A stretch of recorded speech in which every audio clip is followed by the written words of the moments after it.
paix et joie de Christ. Amen. Alléluia. Paix et joie. Amen. Nous allons nous disposer, nous allons demander au Saint-Esprit de nous amener très loin. Nous allons juste lever les mains, nous allons commencer à dire, viens Seigneur Esprit Saint, viens Père des pauvres. Amène-moi Saint-Esprit. Demande au Saint-Esprit de te parler. Parce que tu as besoin que le Jéricho est ta victoire. Tu as besoin d'être réconcilié avec Dieu, tu as besoin d'être une nouvelle personne. Amène-moi Saint-Esprit. Tu as besoin de faire une autre expérience de Dieu. Tu vas vivre la vie des enfants de Dieu. Tu vas vivre comme tes pères. Tu vas vivre comme tes pères. Tu vas vivre comme Isaac. Tu vas vivre comme les patriarches. Oui, mon frère, ma soeur. C'est possible.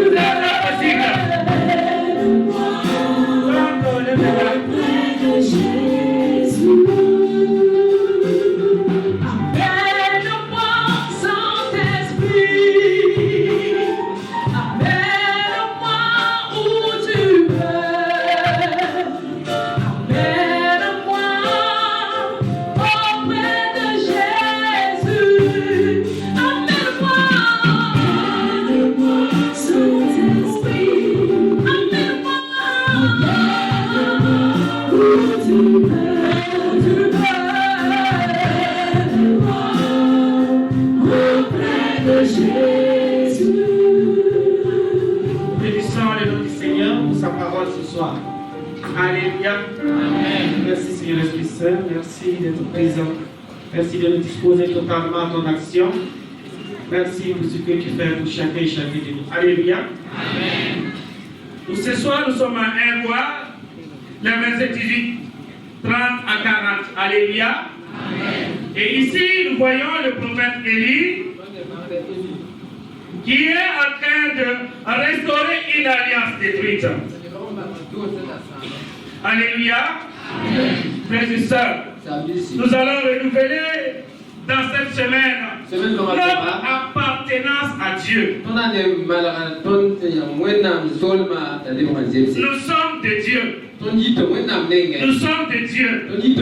Donc nous allons arranger les choses de telle sorte à ce que nous puissions vivre comme des véritables enfants de Dieu. Oui, frères et sœurs. Parce que le roi Akab en son temps avait épousé la reine Jézabel qui venait d'une tribu païenne et qui avait envoyé toutes sortes, alléluia, d'idoles dans la patrie de Dieu.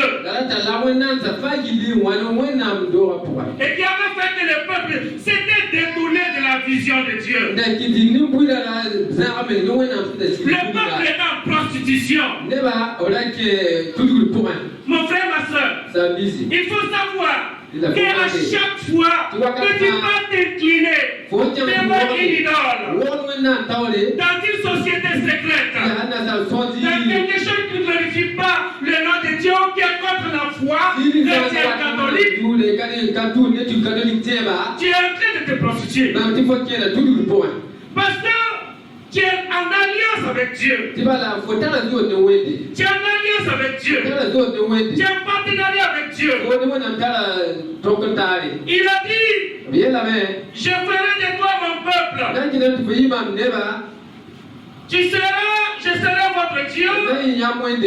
Et vous serez mon peuple. Et par le baptême, tu es enfant de Dieu. Tu es un véritable enfant de Dieu. Nous sommes le peuple de Dieu. Et nous avons un seul Dieu. Et nous n'avons pas le droit de trahir cette alliance. Mais bien souvent, notre environnement, nos émotions, nos fréquentations nous amènent à renier Dieu, à nous prostituer. Et c'est ce qui s'est passé au temps d'Élie. Ce qui se passe au temps d'Élie, ça se passe encore encore aujourd'hui. Combien de personnes se prostituent? Combien de personnes ont béni la foi? Combien de personnes partent avec ceux qui ne doivent pas partir? Mon frère et soeur, l'impact c'est sur ma vie. Généralement, je dis aux chrétiens, c'est vrai, il faut entrer dans le combat spirituel. Il faut combattre le mal. Mais il faut d'abord combattre le mal en nous. Le mal en nous doit disparaître pour que nous puissions entrer dans le plan de Dieu. Et c'est très important de rentrer dans le plan de Dieu. Frères et sœurs, en nous, il y a la place de Dieu. Pour restaurer l'autel de Dieu dans ma vie, pour que les chéricons de ma vie puissent tomber véritablement, j'ai besoin de revoir ma vie et de me mirer. Il faut se mirer. Oh, frères et sœurs, je vous interpelle et je vous appelle ce soir à se mirer. Il faut te mirer. Il faut te regarder dans le miroir et puis pouvoir dire qui tu es. Et revoir dans ta vie si tu voues vraiment un culte à Dieu. Est-ce que tu voues un culte à Dieu? Est-ce que tu adores Dieu de tout ton cœur, de tout ton âme et de tout ton esprit? Parce que si tu adores Dieu de tout ton cœur, de tout ton âme, de tout ton esprit, Dieu va t'utiliser, Dieu va te restaurer. Et comme le prophète Élie, tu seras vraiment prophète. Tu vas expérimenter la prophétie. Et tout ce que tu vas dire, cela va se réaliser. Parce que tu es l'enfant de Dieu. Alléluia. J'aurais aimé que toute cette assemblée nous soit tous des prophètes. J'aurais aimé que toute notre assemblée soit une assemblée des prophètes. Mais malheureusement, nos assemblées ne sont pas des assemblées de prophètes. Parce qu'il y a la prostitution dans notre vie. Parce que nous partons là, il ne faut pas aller.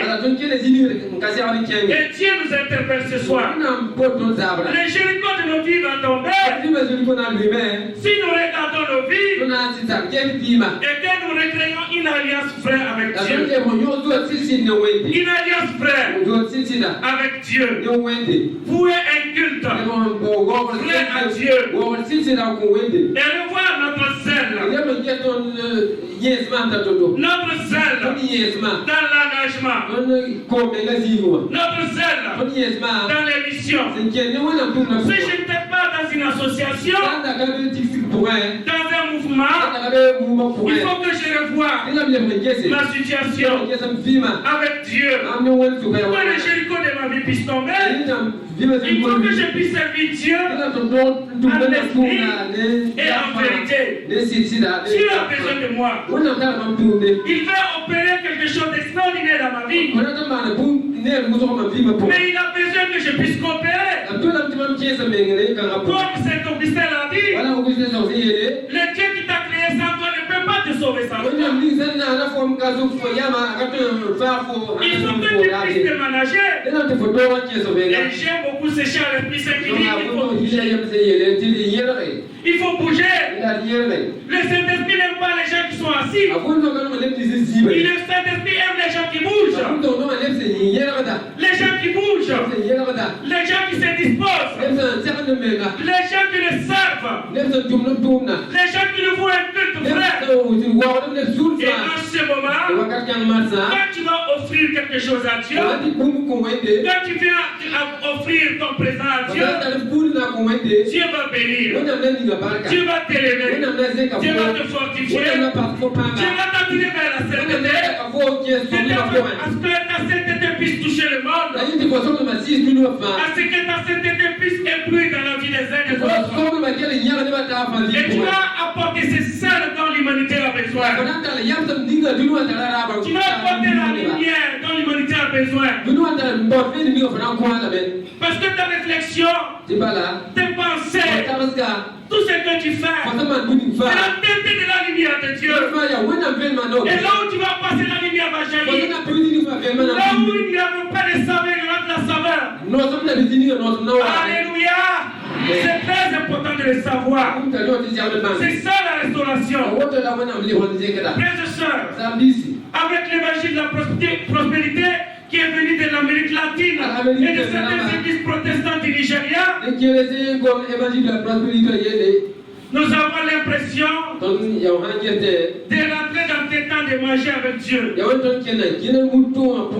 Dieu n'est pas un magicien. Dieu n'est pas un magicien. Dieu est vrai. Dieu a besoin de la foi. Dieu a besoin de communion. Il a besoin que nous soyons un peuple d'alliance. Il a besoin de travailler vraiment avec nous. Frères et sœurs, je vais vous donner ce témoignage qui m'a toujours édifié. Parce que lorsque je parlais de la restauration, je ne mesurais pas la qualité de la restauration. Frères et sœurs, soyez assurés. C'est une maman qui m'a touché il y a déjà 4 ans. Elle m'a touché pendant un temps de prière de restauration. Et c'est une maman que j'aimais beaucoup. D'un certain âge parce qu'elle était veuve.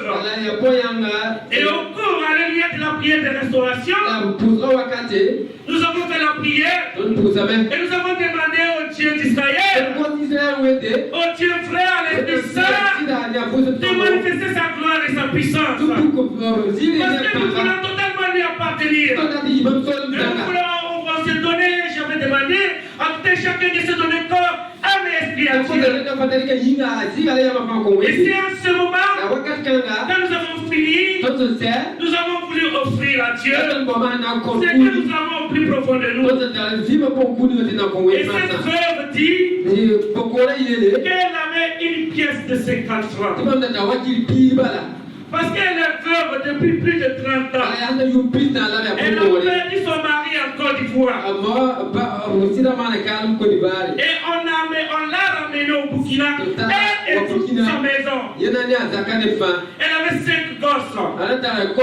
Et on les a ramenés tous au pays. Oh, misère. Ils sont restés dans la misère. Dans une précarité. Je sais ça, j'ai compris qu'il y a un esprit de misère. Il y a un esprit de misère. Et Dieu ne nous a pas créés pour que nous soyons dans la misère. Soyez assurés. Il est un Dieu qui nous aime. Il nous a créés par amour. Il nous a créés par amour. Et moi je sais que Dieu a créé les hommes avec un état de prospérité impensable. Frères et sœurs, elle dit, mon fils, je sais que Dieu a opéré dans ma vie. Parce que quelque temps, je suis allé dans un marché pour boire mon dolo. Et j'ai rencontré quelqu'un qui m'a regardé et qui m'a dit, toi, est-ce toi Bernadette? Elle dit, oui, c'est moi. Mais qu'est-ce qui se passe dans ta vie? Qu'est-ce que tu deviens? Depuis longtemps, on est en train de te rechercher en Côte d'Ivoire. Oui, la plantation de ton mari a tellement donné. On te cherche, on ne te trouve même pas. Il y a tellement d'argent qui t'attend là-bas. Mais qu'est-ce que tu fous ici? On a tout fait pour te retrouver. Mais c'est un ennemi qui l'avait encerclé, qui l'avait voilé. Et on ne pouvait pas avoir accès à elle. Mais notre frère de 50 ans est venu enlever le voile. La personne qui allait l'amener. Je vous assure, frères et sœurs, même dans tes toilettes, Jésus peut te saisir. La grâce de Dieu peut te saisir dans tes toilettes.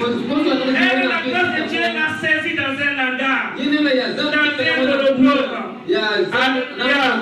On sait que Jésus faisait son premier miracle à Cana, au Dolo. Maintenant, c'est extraordinaire aussi.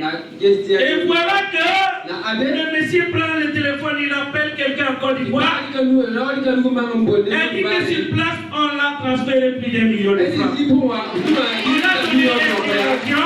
Je vous ai dit qui était dans une maison de 12 tôles avec ses 5 enfants. Elle n'avait pas d'eau potable. Parce que le Dieu qui nous a créé ne veut pas que Dieu ait l'eau potable. Alléluia. Frères et sœurs. Et c'est comme ça, elle dit, après près de 30 ans, elle est rentrée dans l'avion. Elle dit qu'elle ne croyait pas. Et quand elle est arrivée dans son campement, c'était une grande fête. Les gens l'ont accueillie. Et il y avait des personnes là-bas qui l'ont aidé. Frères et sœurs, elle est revenue au Burkina plus de 30 millions. Et l'argent ne faisait que venir. Frères et sœurs, Dieu nous aime. Dieu nous aime. Dieu veut nous libérer et libérer nos vies. Voyez, à Paris, j'étais avec le frère Ephraïm qui a créé la communauté de béatitude. Et j'ai été touché par un de ses enseignements. Il a dit qu'on n'a pas à manger, on ne peut pas chercher Dieu. Quand tu as faim, quand tu es malade, tu commences à murmurer. Ce n'est pas la pauvreté évangélique. Frères et sœurs, que Dieu nous libère. Que Dieu nous libère. Qu'il libère notre mentalité. Qu'il libère nos émotions. Qu'il libère ton âme. Qu'il libère c'est toute ta mémoire. Parce que c'est tout, c'est pas dans la mémoire. Et quand Dieu va libérer ta mémoire, tu seras vraiment libre. Et tu vas sentir les Jéricho de ta vie tomber. Parce que tu vas penser autrement. Tu auras un autre regard. Tu auras une autre vision des choses. Et tu vas te mettre en mouvement. Et Dieu va compléter. Et Dieu va bénir tout ce que tu vas lui offrir. Que Dieu nous bénisse.